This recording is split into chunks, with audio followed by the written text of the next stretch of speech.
Welcome back. A tale of inheritance, silence and rot, drawn from the margins of forgotten archives. Tonight we descend into a history best left sealed, but the records persist, and so must the telling. Before we continue, like, subscribe and share. The year was 1843, and the Mississippi lowlands lay swollen with fog. Parish registers for that spring show unusual annotations: a cluster of deaths among the laboring class, a burned-out storehouse by the river wharf, and the sudden insolvency of 2 merchant families. On the margins of those brittle folios appears the faint scrawl, half-redacted, ink bled with water damage: Devo, Rochelle, mislaid in trade dispute, no bodies retrieved. What the ledgers could not declare outright, the whispered memory of Willowbrook's community preserved, that Jeremiah Aldrich, planter and trafficker in cotton and flesh, engineered a double betrayal inside a warehouse whose walls still reek of scorched molasses and tallow. The victims, Marcus Devo and Samuel Rochelle, sons of respected houses, had believed themselves partners in Aldrich's expansion. Instead, they found themselves bound to timbers with cords soaked in pitch, surrounded by ledgers rewritten in Aldrich's hand. When fire took the warehouse, their voices were swallowed, leaving only smoke to curl over the river. One woman survived that night, Celeste, the plantation cook. She was large of frame, quiet of manner, and dismissed in most records as a kitchen girl, corpulent. Yet her presence recurs obliquely in depositions and estate inventories. Celeste had carried supplies to the warehouse and by some providence or design escaped the inferno. But Celeste's silence was never neutrality. Parish gossip insists she remembered every figure present, every item shifted from ledger to trunk, every grin Aldrich gave when flame caught rafter. In later testimony, long suppressed, retrieved only in fragments, her name appears not merely as cook, but as kinswoman. For Celeste was cousin to Marcus, sister to Samuel by their mother's hidden branch. Aldrich, in slaughtering them, had bound himself to an enemy still living, though concealed beneath apron and ladle. In the decade that followed, Philippe Devo and Henri Rochelle, the surviving brothers, gathered proofs. Through compromised clerks, they obtained carbon copies of Aldrich's forged promissory note. From plantation ledgers they noted discrepancies: cotton bales sold twice, workers listed as dead though alive, and inventory transferred to shadow accounts. The more they searched, the clearer Aldrich's theft became, but revenge required patience. The Devo and Rochelle heirs knew that killing Aldrich outright would only enshrine him as martyr in the plantation gentry. Far more exquisite would be to strip him honor, fortune and lineage before forcing him to live amid the ruins. Celeste, meanwhile, remained in Aldrich's kitchen. She fed him stews thick with pork fat, rice and collards, waiting, listening. When Aldrich drank deep in evenings, he muttered to her. He boasted of Samuel's cries when flame rose, of Marcus's prayers cut short. She kept her eyes low, her ladle steady. In the church register for March 1854, a curious marginalia appears: union arranged, scandalous, Willowbrook. The words are underlined twice as though the clerk himself hesitated to pen them. That union was the grotesque culmination of Philippe and Henri's scheme, a marriage that would bind Aldrich not to wealth, but to humiliation incarnate. The confrontation came again at a warehouse, though a different one further downriver beneath a veil of fog. Parish constables claimed ignorance, but dockhands later swore they saw 3 figures vanish within, 2, in dark coats, 1 driven between. Inside, Henri Rochelle laid out the evidence: forged ledgers, receipts of fraudulent shipments, notes signed in Aldrich's hand yet disavowed in court. Philippe Devo read aloud testimonies smuggled from clerks, each damning. At last Henri placed before Aldrich a choice: confess and hang as criminal, or kneel and bind himself in marriage to Celeste, the cook he derided, cousin to the men he had murdered. To refuse either was to invite death on the spot. Witnesses recall Aldrich's hands trembling, his eyes darting to the warehouse door, yet no constable came.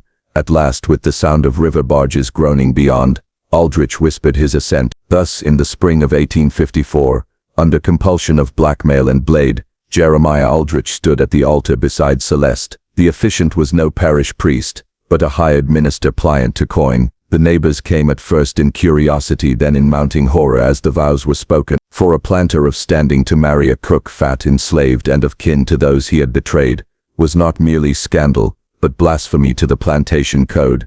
Accounts diverge on Celeste's demeanor. Some insist she was serene, face impassive, eyes fixed on some horizon only she perceived. Others say a smile flickered as she placed her hand upon Aldrich's arm, as though she had already claimed victory. The plantation bell tolled. A new mistress of Willowbrook was declared, and though Aldrich's name remained etched in deeds and ledgers, his authority was finished. The very guests who had once courted his favor now whispered, laughed, and turned away. What came after would unfold in shadows. Medicinal drafts, parish registers annotated with sudden illness, servants muttering of white powders slipped into broth, but that is for the telling ahead. For now it is enough to mark that in binding Aldrich to Celeste, the Devoe and Rochelle families accomplished a revenge more enduring than any pyre. He was shackled not by iron, but by ridicule, forced each day to dine at the table of his own undoing. If part 1 belongs to the docks and warehouses, then part 2 belongs to the house itself, Willowbrook Plantation,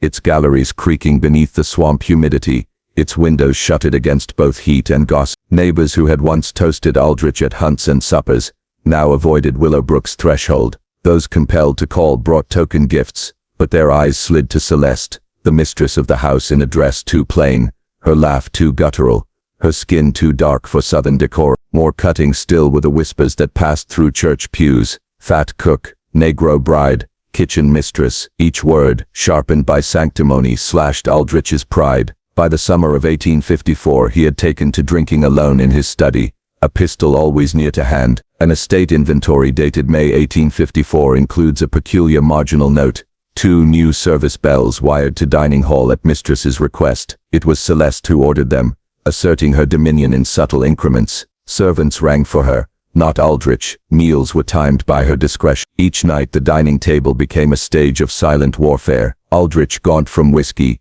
glared across candlesticks at the woman forced upon him. Celeste in turn ladled stews with deliberate calm, her hand steady even as Aldrich's trembled. It was here the first rumors of arsenic began to circulate. The apothecary's log from nearby Vicksburg shows the purchase of white powders, recorded under Aldrich's name but collected by an unnamed servant. No proof tied Celeste directly to those powders, yet soon after their arrival, Aldrich began to complain of stomach seizures, weakness in the limbs, and a metallic taste upon the tongue. 3. Jonathan Warren of Vicksburg, whose physician's diary now resides in Tulane's archives, made several visits to Willowbrook that spring. His notes are clinical yet chilling. Pulse irregular, tongue blackened at edges. Patient claims wife seeks to poison him. Vomitus greenish, foul. Stools tinged with blood. Strong suspicion of arsenical compound. Patient's mind unsteady. Hallucinates his dead partners. Claims they sit at table drenched in soot, laughing. At the bottom of one page appears a single word, underlined: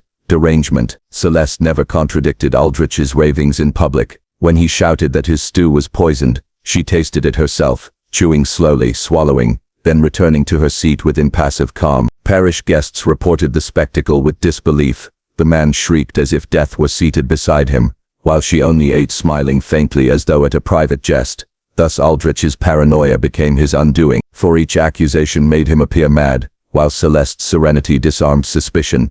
The Devoe and Rochelle families, watching from a distance, had achieved what they desired: the slow erosion of Aldrich's standing until even his physicians doubted him. A letter survives from Henry Rochelle to Philippe Devoe, dated May 20. Though heavily water-damaged, several passages remain legible. The cook has assumed her post as queen of his table. He shrinks daily. The neighbors laugh in their sleep. If poison is her means, it is a poet's vengeance. He who once burnt our brothers now burns within, unseen. We must not intervene. The slow work is better than the sudden. The phrase queen of his table recurs in other letters of the period, as though it became shorthand for Celeste's ascendancy. Yet there were those who pitied Aldrich. The parish register records a petition by Reverend Silas Moore, who urged that Aldrich be released from the unnatural yoke of his marriage. His plea was ignored. The Devoe and Rochelle factions had seen to it that the clerks held firm. Aldrich remained bound, his humiliation daily renewed. Meanwhile Celeste's figure, once derided as ungainly,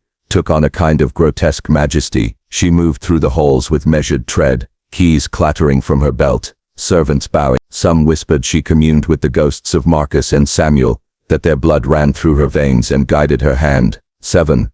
On June 2, 1854, Dr. Warren noted Aldrich's condition as terminal. His entry describes: skin sallow, hair falling in clump. Patient mutters of fire and betrayal, begs that wife be dismissed from chamber. I find no legal basis to act, That very week a final dinner was held at Willowbrook. Celeste herself prepared the feast: venison, cornbread, greens swimming in lard. Aldrich, pale and shrunken, lifted his cup and then dropped it, contents spilling across the tablecloth. He cried out that he had been betrayed again. The guests laughed. They saw only a drunkard raving. Celeste, calm as always, dabbed the spill with a cloth and asked if more wine should be fetched. 8. That night Aldrich collapsed. Witnesses claimed his skin blistered, that his throat swelled shut. Dr. Warren arrived too late. The body was already stiff. Official cause: apoplexy. Yet the parish margin bears another hand's note: poison, unproven. Celeste did not weep. She accepted condolences with composure, then assumed stewardship of Willowbrook by right of marriage. Within months, the plantation had shifted, shutters opened, kitchens stocked, sermons given in hush to the enslaved. Rumor held the estate became a refuge, not a prison, and that the Devoe and Rochelle heirs frequented it as allies. Aldrich's name, once heavy as iron, was erased from memory, but Celeste's reign was brief. By autumn she vanished from the records. No parish burial, no probate, no inventory of her possessions. It was as if the earth swallowed her. Only the bells she had installed remained, their ropes fraying, their tones echoing in abandoned hall. The locals still whisper on humid nights. One hears the dining bell ring without hand to pull it, followed by the scrape of a chair against the floor. The summer of 1854 ended with a funeral few attended. Jeremiah Aldrich, once master of Willowbrook, was laid in the ground without pomp. His coffin, plain pine, was lowered into soil damp with river fog. Parish records note merely: Aldrich, Jeremiah, deceased of apoplexy, aged 46. Yet across the margin, in a hand less official, there lingers another annotation: murdered by his own table. No monument was raised. No hymns were sung save the muttered verses of Reverend Moore, whose voice faltered at each line. By the week's end, even the servants ceased speaking his name. Into that silence stepped Celeste, widow, cook and mistress of Willowbrook by right of marriage. She moved through the great house not as a servant, but as sovereign. The keys jangling from her belt became symbols of dominion, echoing down corridors that once trembled to Aldrich's tread. Guests, few as they were, found her comportment unnerving. She spoke little, yet her gaze unsettled. At the dining table she took the high-backed chair where Aldrich once presided, her corpulent form haloed by candlelight. Meals were served with the same steady hand that had once ladled stews from iron pots. Only now, the portions were exact, measured as though each plate were part of some private ritual. Rumor insisted she tasted every dish before others raised their fork. Whether precaution or display none could say. 3. Letters from Filippo Devoe to his cousin Henry Rochelle preserve the fascination of her allies. She governs as though born to it. The men who sneered now bow. What once was mockery has ripened into awe. Tell me, Henry, was this not the truest vengeance? He who prided himself upon blood now yields all to a woman whose veins are of our own line. This last phrase is telling, for though most parishioners whispered only of scandal, the Devoe and Rochelle kin knew Celeste's secret. She was bound to them not only by circumstance, but by blood. A cousin through Marcus's line, sister in Samuel's hidden branch. Aldrich, in wedding her, had bound himself to the very family he sought to extinguish. Worth, in the county courthouse, a suppressed deposition came to light only decades later. A clerk, bribed or coerced, had written, "The woman Celeste did enter into said marriage under knowledge of kinship to deceased Devoe and Rochelle. This union was contrived to disgrace Jeremiah Aldrich by exposing him to ridicule, and binding him to the very blood he." Across the page, red wax stamps declare, "Withdrawn from record."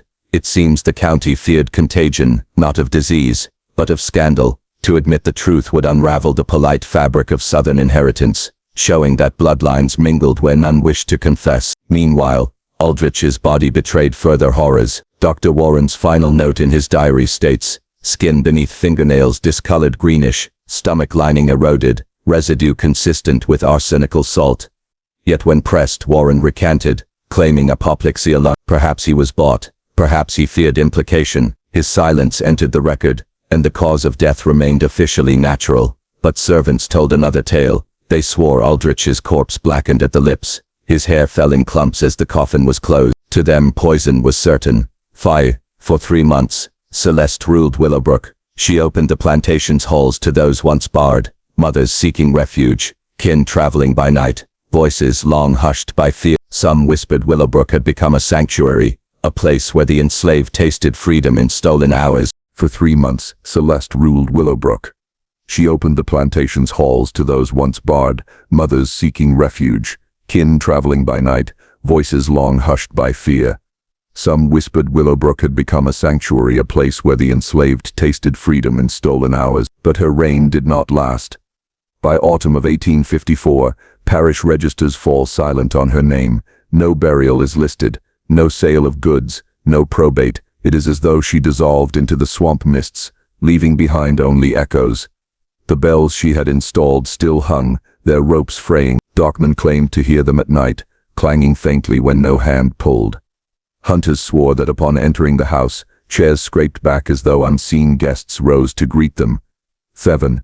Later generations tried to erase the episode. In family genealogies, Aldrich is listed as unmarried. In plantation histories, Willowbrook is described as passing by transfer of deed rather than widow's inheritance. The marriage, the scandal, the poisoning, all expunged. Yet the archives resist erasure. In one folio preserved at the University of Mississippi, a note appears in pencil: Fat Cook Bride. 1854. Poison at Willowbrook. Suppressed. Such marginalia betray what official ledgers conceal, that beneath the veneer of Southern gentility lay rot, that blood and betrayal seeped into every foundation stone. 8. To this day, antiquarians whisper of a lost ledger said to contain Celeste's own hand, recipes mingled with receipts, menus annotated with cryptic remarks. For him alone add the powder, and tonight he joins Samuel. Whether this ledger ever existed or was merely invention, none can say. But collectors swear fragments appear at auctions, withdrawn before hammer fall. The legend of the widow of Willowbrook endures not because of what is proven, but because of what was deliberately suppressed. Thus closes the third part of our account. Aldrich in the ground, Celeste enthroned and then vanished, and Willowbrook left haunted by both memory and silence. The stage is set for escalation, the medical revelations, the hereditary whispers, and the unholy fusion of bloodlines that scandalized the South. When the autumn rains of 1854 fell across Louisiana, Willowbrook's mistress was already gone. No parish clerk recorded her death. No ship's manifest bore her name. One day Celeste presided at the dining hall, and the next, she vanished. Some claim she fled north, escorted by Devoe's men, carrying forged papers and enough coin to establish herself in Philadelphia, or Montreal. Others swore she disappeared into the swamp, swallowed by cypress and nightbirds. The most fevered rumor held that she still walked the plantation halls, a shadow at the window whenever the moon glared down through Spanish moss. Her absence became its own mystery. The succession papers, signed in haste, transferred Willowbrook directly to Philippe Devoe and the Rochelle under the guise of debt settlement.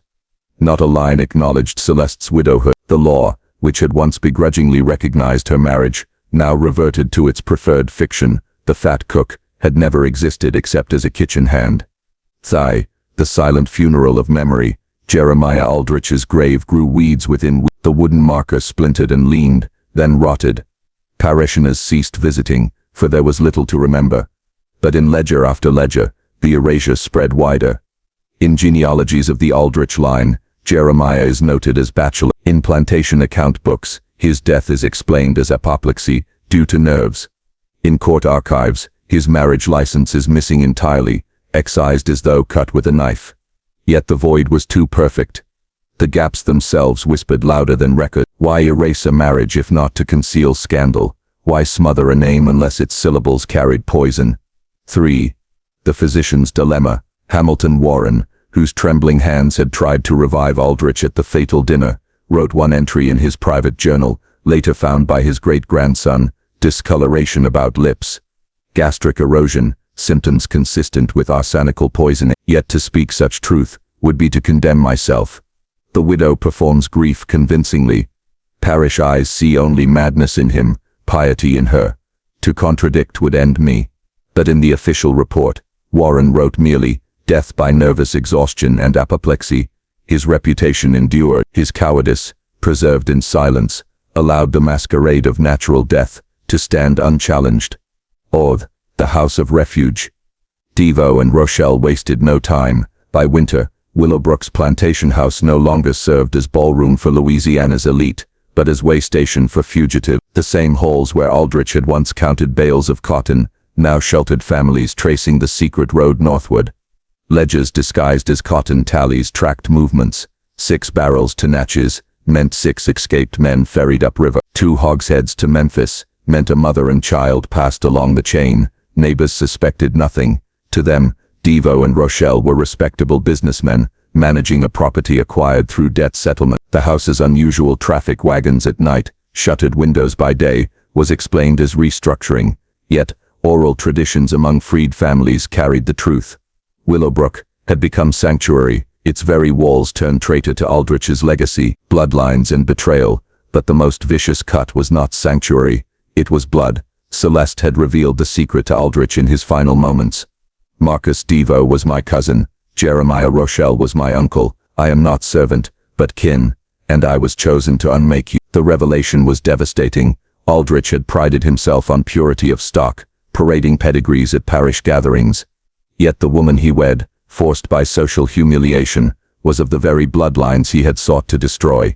Thus his punishment was genealogical. Every embrace in that marriage bed had been contamination by kinship. Every kiss had been treachery, written in flesh. Thigh, the erased ledger, scholars whisper of a missing household book, last seen in a private auction in New Orleans, withdrawn without say. Its fragments, if authentic, bear recipes annotated with chilling marginalia. For breakfast, his portion weaker, prolonging, wine must be uncorked before guests.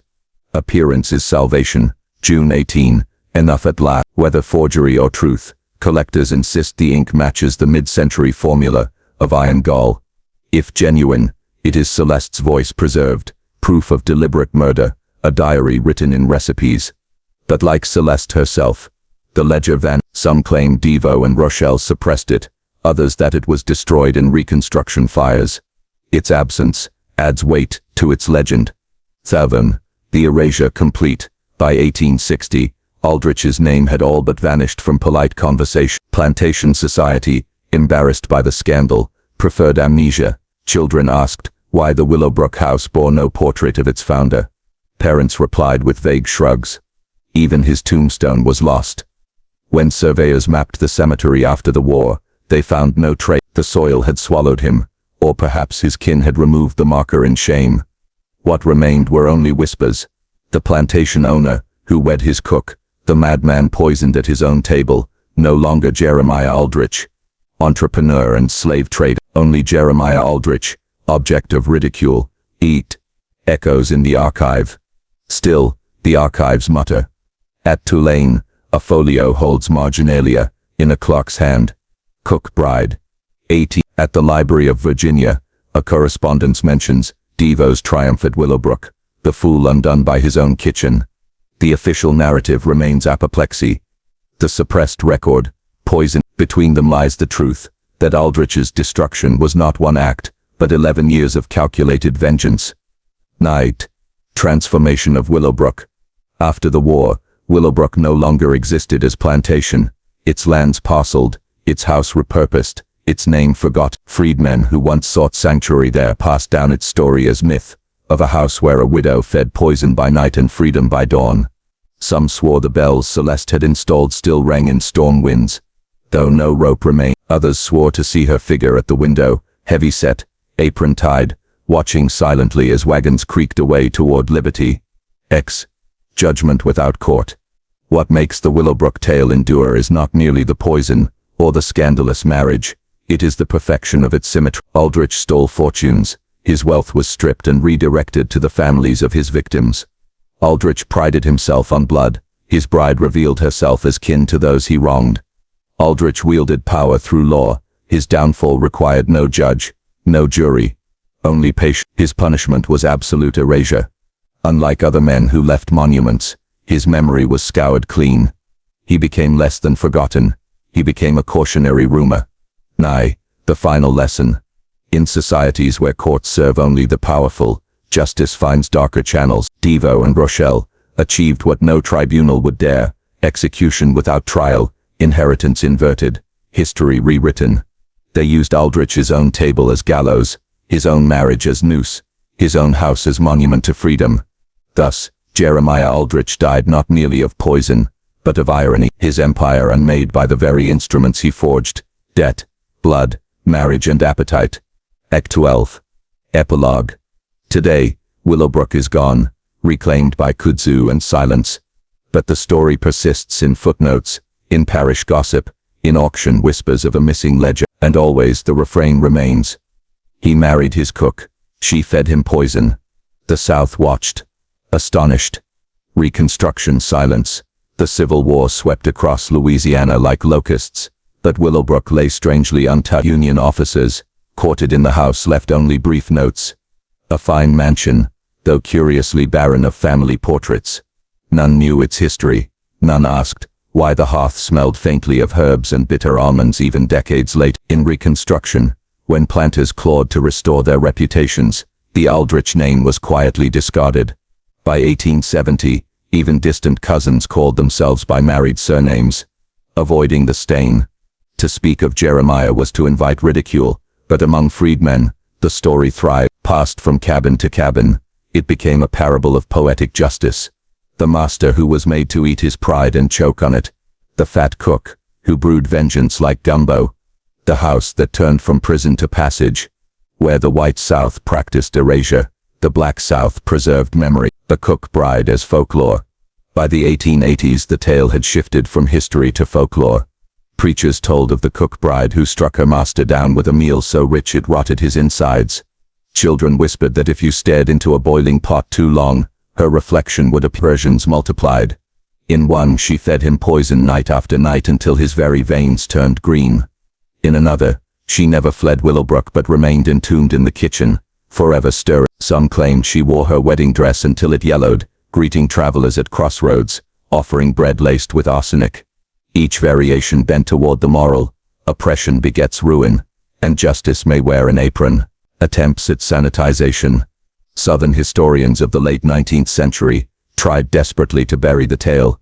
The plantation myth literature of that era painted loyal slaves, gracious masters, and harmony before the war. In that vision, a story of a cook poisoning her owner was intolerable. Plantation tour guides, when asked about Willowbrook, smiled thinly. The Aldrich place was lost to debt. Nothing more. Writers in the Southern Historical Quarterly went further, branding the tale as Yankee invention. Yet the erasures failed. Oral tradition persisted, and each suppression gave the legend sharper teeth. The very refusal to print her name made her presence all the more spectral. Orth, the ghost bride. By the turn of the century, travelers swore Willowbrook was haunted. A New Orleans newspaperman, lodging nearby in 1901, described waking to the sound of bells ringing though no rope hung. He glimpsed in the window a heavy woman in white, her face indistinct, but her eyes fixed upon me with unbearable accusation. Locals called her the cook bride. They left offerings at the gate: cornmeal, biscuits, ribbons. Children dared each other to knock 3 times on the kitchen door at midnight. Some claimed the door opened itself, spilling the smell of scorched bread. Haunted, or not, the plantation house decayed. Its roof sagged, its shutters hung loose. The land was leased to farmers, but no tenant would live in the main house. Too many footsteps in the night. Too much whispering from empty rooms. Archival hunters. In the 1920s and 30s, folklorists from the WPA, Works Progress Administration, gathered slave narratives across the South. Several elderly freedmen mentioned Willowbrook. I seen her, big woman, walk right past us with a tray. Master looks sick every day, cough. Then one morning he don't come down no more. Another said, they say she kin to them rich free-colored folks. She the hand that fed him and the hand that killed him. These testimonies, scattered in archives, lent credence to the tale. Yet scholars remained divided. History or legend? Was Celeste flesh, or was she folklore incarnate? The auction whispers. Collectors fueled the fire. Rumors of the missing household ledger, the one annotated with poisoned recipes, persist. In 1946, an antiquarian in Charleston claimed to possess a single torn leaf. One side bore a recipe for turtle soup. The margin read, "Shell may mask the taste." No one authenticated it. The leaf vanished after his death, but every few decades, another collector would boast of a Willowbrook relic. Always hinted, never proven. The legend fed on absence. The more evidence slipped away, the more irresistible the story became. 7. The Cook Bride in literature. By mid-20th century, novelists embraced the tale. Southern Gothic writers reimagined her as spectre, martyr, or witch. In pulp magazines, she was a seductress who fed men to the swamp. In academic circles, she became symbol of resistance. One Louisiana poet wrote, "She stirred the pot and history turned. She fed him broth and empire burned." Though fictionalized, each retelling kept the bones. Aldrich, the cook, the poisoned table. History blurred into myth, but myth carried a truth official records refused. The excavations and findings. In the 1970s, archaeologists surveyed the Willowbrook site before the land was developed for cane. They found foundation stones, iron cookware, shards of porcelain. But most striking was a corroded bell clapper buried in the kitchen yard. Locals whispered it was one of Celeste's bells, silenced but not destroyed. The artifact now rests in a private collection, unmarked. Scholars debate whether its placement was accident or deliberate burial, a ritual sealing of her vengeance. The legend. Today, by the 21st century, Willowbrook no longer stands. The land is overgrown, swallowed by cane and kudzu. Yet on ghost tours in New Orleans, guides still recount the cook bride who poisoned her master. They frame her as both villain and heroine, sinner and saint. Historians note the uncanny consistency of the oral accounts. Even where details diverge, the essentials never fade. The forced marriage, the poisoned meals, the collapse at table, the vanishing bride. Such constancy across generations suggests not fabrication, but memory crystallized in folklore. Moral of the cook bride. What endures in the cook bride legend is its moral weight. It tells us that justice denied by courts will emerge by other means, that the kitchen, seen as a place of drudgery, may also be a place of revolution, that vengeance can simmer as slowly as stew and be served at the master's own table. It warns the powerful, to consume without conscience is to risk being consumed in turn, and it comforts the powerless, that even in chains, the hand that feeds may also be the hand that frees. Dex. Closing reflection. Perhaps Celeste lived out her days quietly, forgotten in census rolls. Perhaps she drowned in the swamp, or slipped into Canada, or vanished into story. History cannot say, but legend insists. She remains at Willowbrook, apron-tied, stirring an endless pot. Not servant, not wife, but avenger. And so the tale survives, whispered beneath Spanish moss, echoing in kitchens where gumbo simmers, reminding all who hear it that the past is never eaten quietly. The physician's silence. The year after Aldrich's burial, Dr. Horace Warren withdrew from practice. Parish ledgers note he retired to private life, but his journals, preserved only in fragments, reveal another cause. In September 1855 he scrawled, "The case of J. Aldrich hath ruined my nerve. Not the corpse alone, but what it whispered of corruption in the very stock of men. The matter is beyond natural philosophy. I must cease." Pages following this are burned at the edges, suggesting deliberate destruction. Yet enough remains to trouble posterity. Autopsy sketches of stomach lining pocked as if moth-eaten, crude diagrams of blood vessels shaded black, annotations like familial taint, and not poison alone. Rumors in the parish, among Willowbrook's enslaved families, particularly those of DeVoe and Rochelle blood, the rumor spread that Aldrich's death was not a singular punishment, but part of something longer, stranger. Elder women whispered that certain infants born of that bloodline bore curious marks, bluish gums, hair falling before its time, eyes clouding white by adolescence. They called it the cook's gift. Whether true or embellishment, the stories terrified. Mothers swaddled infants tighter, praying no neighbor would notice spots or pallor. Fathers worked them harder, hoping labor might purge whatever curse ran in their veins. The Journal of the Louisiana Medical Society.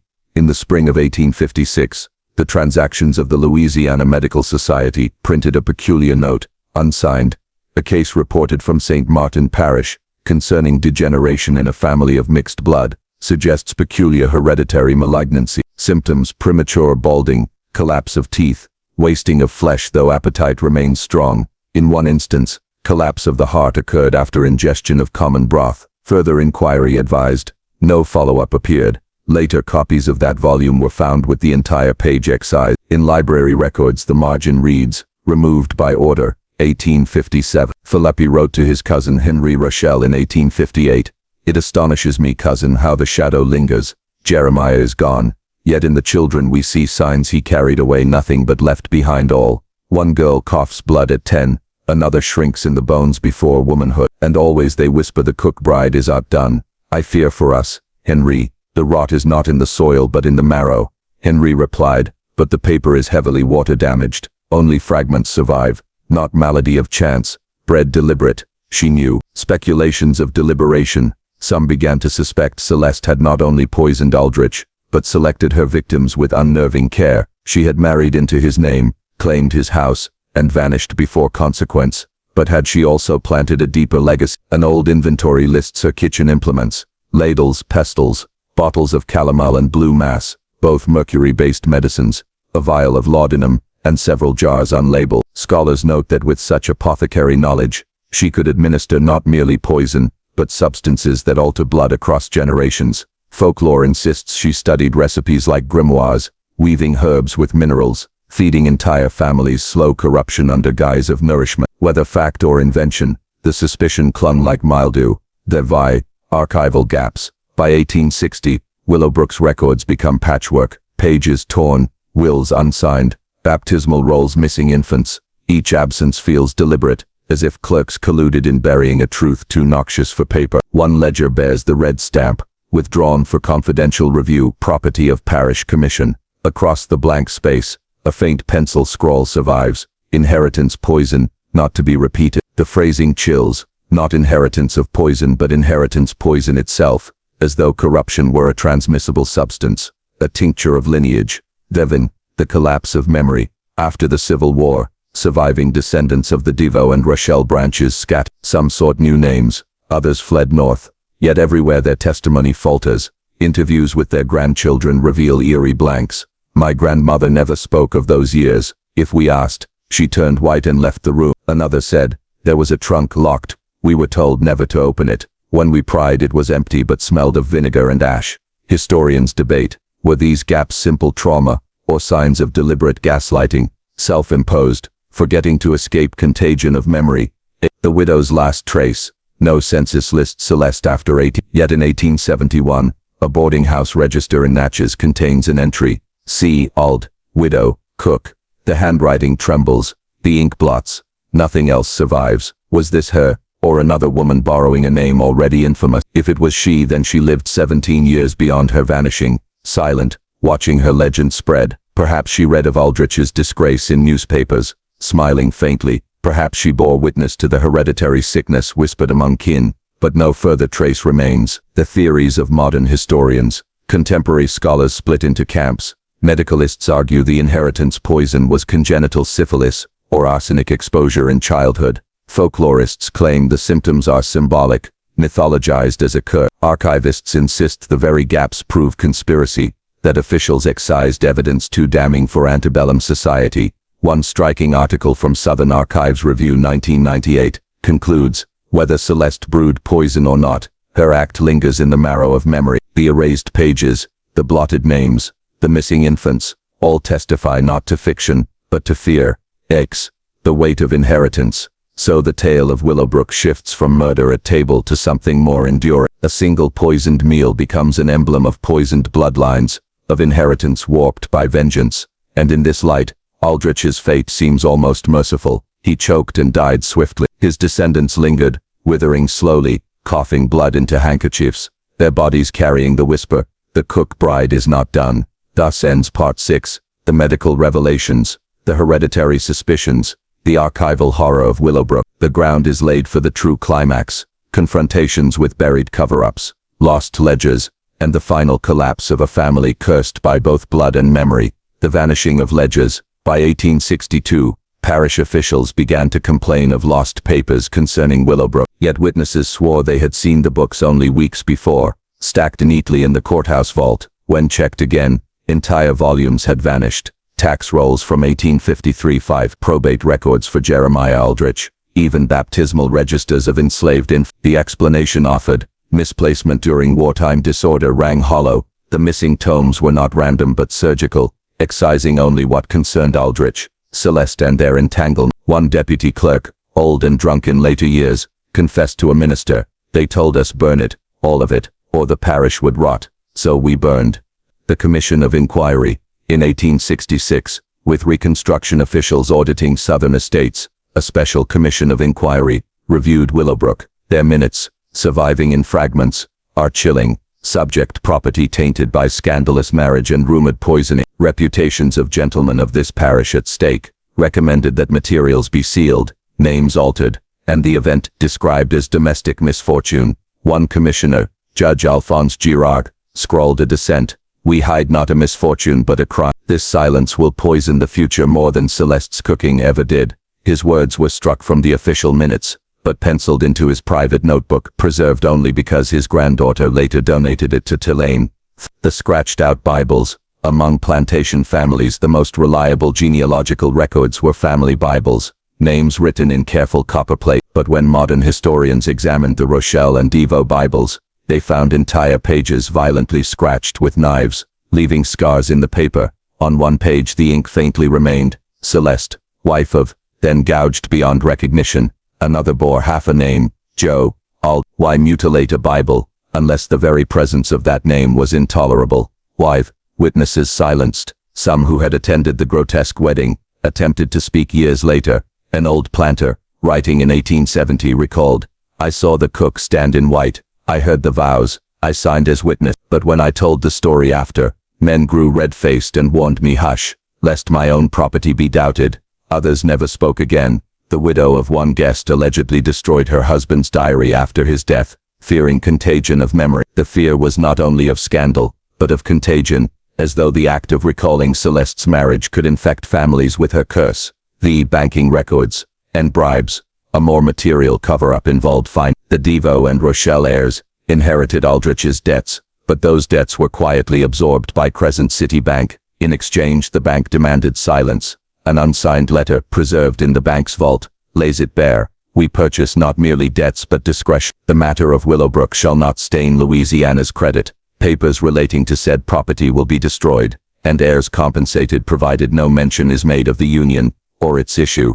Thus money sealed mouths more effectively than threats. The clergy's role. The minister who performed the wedding vanished from his parish the following year. Records note only, transferred, but in his personal prayer book, recovered decades later from a Natchez attic, he had scrawled, God forgive me, I bound man to servant under duress. Yet papers were drawn correctly, and heaven bears witness. If men erase, heaven remembers. That book, fragile and worm-eaten, is one of the few documents acknowledging the marriage outright. Attempts at recovery. In the 1890s, during the height of Southern nostalgia for the Old South, a handful of amateur historians tried to reconstruct Willowbrook's story.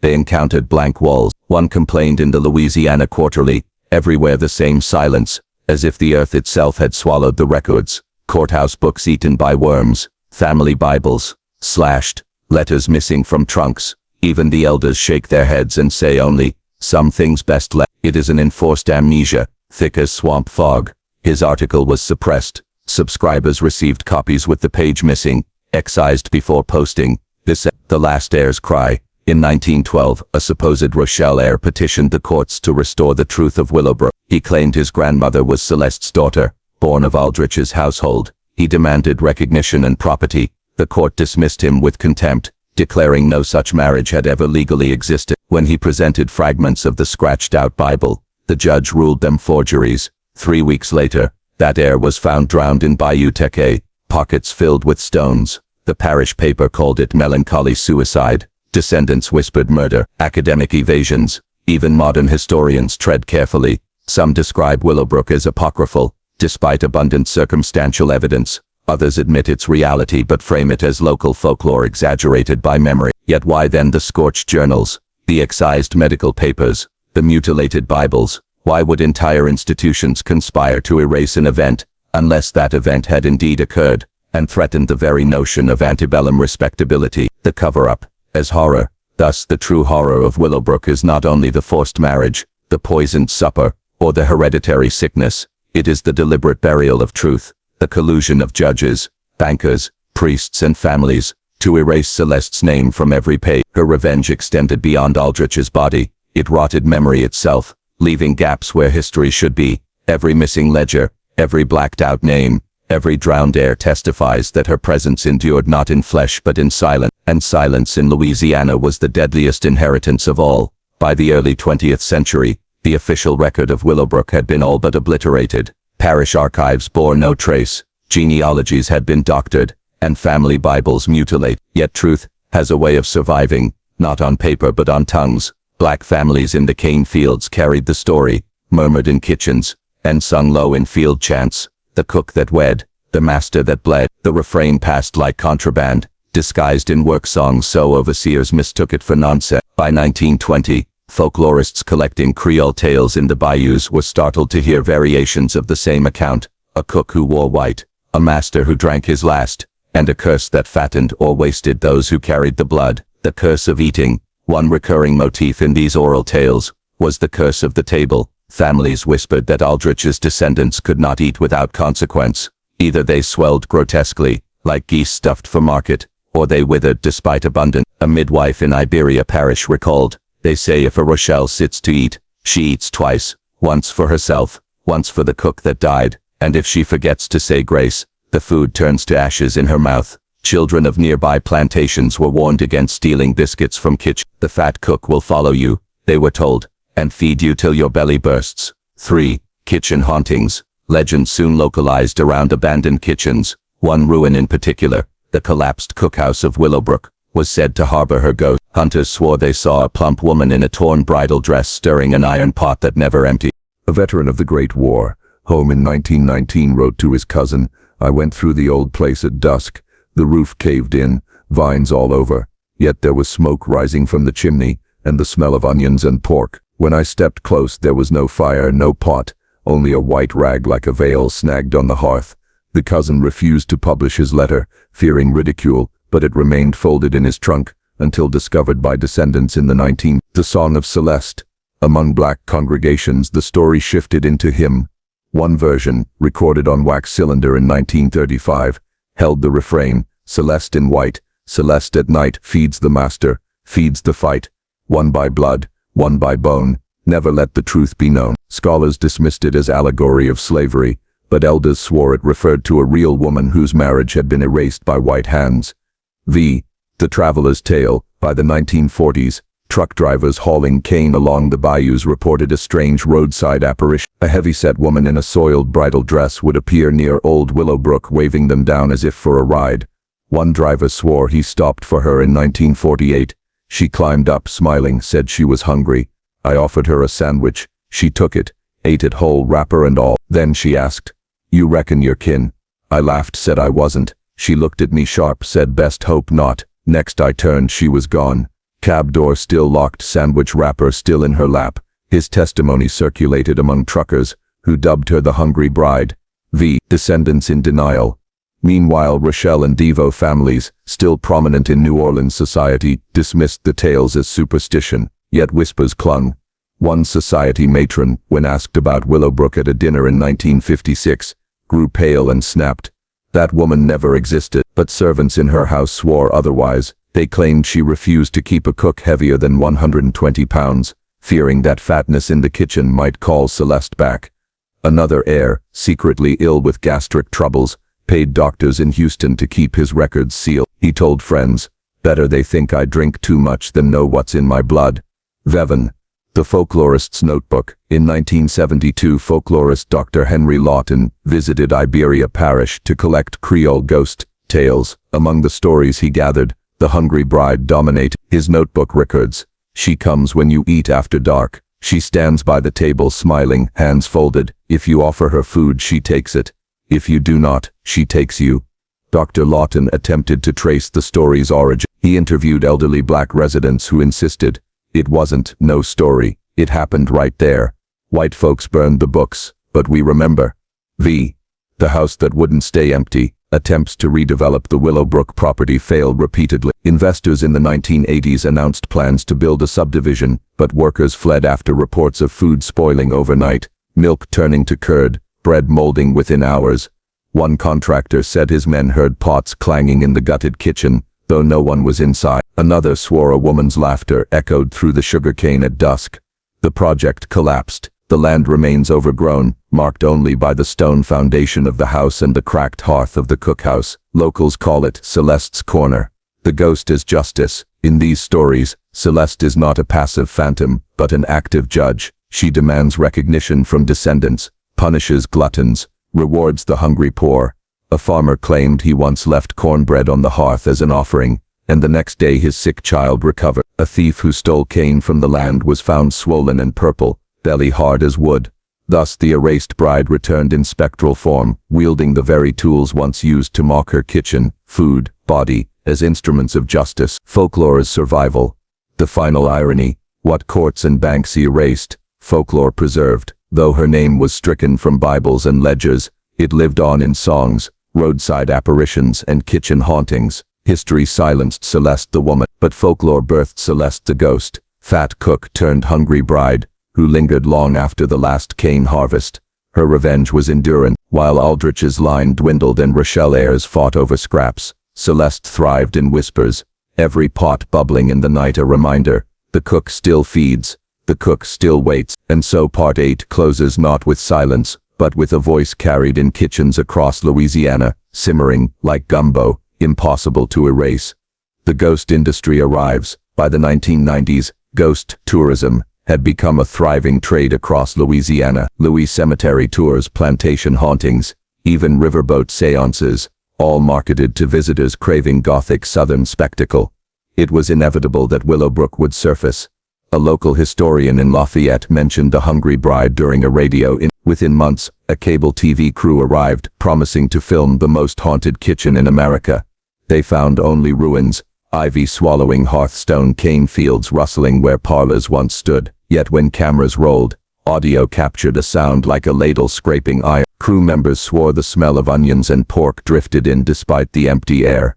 The episode aired as filler in a midnight slot, but its cult following grew, and by the decade's end, Willowbrook had become a whispered destination for paranormal enthusiasts. The family fights back. The Rochelle descendants, now lawyers and bankers in New Orleans, hated the attention. Their ancestors' names had been carefully cleansed. Genealogies published in glossy society registers mentioned no Celeste, no Aldrich. When reporters probed, one descendant threatened litigation, insisting, "That woman was never married into our family," yet their vehemence only fueled curiosity. An investigative journalist, digging through court scraps in Baton Rouge, discovered a redacted 1855 docket, noting marriage contested on grounds of coercion. The plaintiff's name had been inked out, but margins revealed traces. Jeremiah. The discovery was small, fragile, but enough. 3. The genetic thread. By the early 2000s, genealogical DNA testing became fashionable. Families mailed their saliva to laboratories, eager for proof of noble descent. Among Rochelle heirs, results proved trouble. Several bore markers associated with a rare metabolic disorder. Patients either gained weight uncontrollably or failed to absorb nutrients, wasting away. Doctors traced the lineage and found common ancestry in mid-19th century Iberia parish. Though no record named her, the whispered cook bride resurfaced in medical charts. One physician, writing privately in 2003, "The persistence of this phenotype across Rochelle branches suggests a single introduction point. If oral tradition is accurate, the enslaved woman known as Celeste may represent that point. Inheritance is thus both medical and historical." The report was quietly suppressed. Ivis, tourists in the cane. Meanwhile, Willowbrook became a forbidden thrill for local teenagers. They broke into the ruin at night, daring each other to eat in the cookhouse. One boy brought a bucket of fried chicken in 2005. Witnesses swore the bucket emptied, though he ate nothing, and by dawn his belly was so swollen he collapsed. Paramedics ruled it food poisoning. Friends swore otherwise. Graffiti on the cracked hearth read, "She fed him." The bride on film. In 2007, an amateur ghost hunting group uploaded footage to a fledgling YouTube. The clip showed the cookhouse at night. In the grainy frame, a shape appeared, a broad woman in veil-like white, bending, as though ladling. Skeptics dismissed it as dust, but comments flooded, hundreds claiming the same apparition haunted their dreams after watch. By 2010, the hungry bride of Willowbrook had become a minor internet legend, circulated on forums and creepypasta sites. The irony: folklore born in slave cabins, passed in song, now re-emerged in digital afterlives. Celeste had leapt from him to hard drive, Descendants break silence. In 2012, a Rochelle descendant published a memoir, The Bride We Buried, under pseudonym. The text, though cloaked in disclaimers, confessed family whispers, a great-grandmother forbidding pork cooked on certain dates, a family Bible with torn leaves, missing the year, a story that the cook, who poisoned Jeremiah Aldrich, was not a stranger, but kin. The memoir scandalized New Orleans society, lawsuits threatened, but copies had already spread online. For the first time, Celeste's name returned to public discourse, not as ghost, but as person. 7. The kitchen as archive. Scholars turned back to the ruin.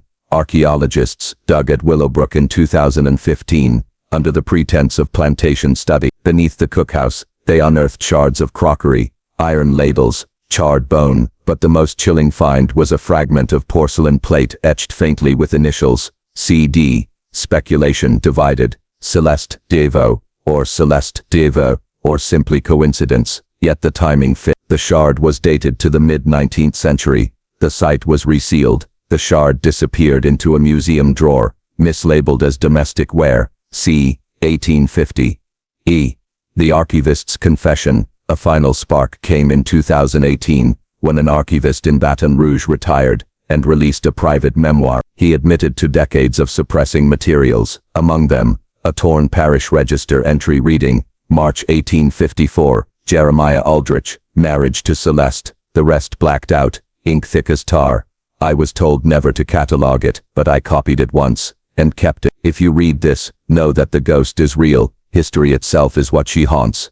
The confession circulated quietly in academic circles, too volatile for press, but by then, Celeste's survival in oral genetic digital form was undeniable. The ghost renewed. Today, Willowbrook remains inaccessible, privately owned yet perpetually unbuilt. Travelers still report kitchen smoke, the smell of onions, the clatter of ladles. In 2021, a drone flight over the ruins captured what some swore was a woman's shadow moving across the foundation. The clip went viral, under the title "The Bride Still Cooks." For descendants, silence remains the shield. For locals, the hungry bride remains caution and justice. For historians, she is the page that cannot be erased. Closing the circle. So Part 9 closes with Celeste not as secret, nor ghost alone, but as presence across mediums, oral chant, bloodline, YouTube clip, archival shard. She endures in every form, refusing obliteration. The plantation owner, who sought to degrade her, was forgot. The fat cook slave he mocked became unforgettable, and at every table in the South, when plates clatter and food spoils, someone whispers, "She's still hungry."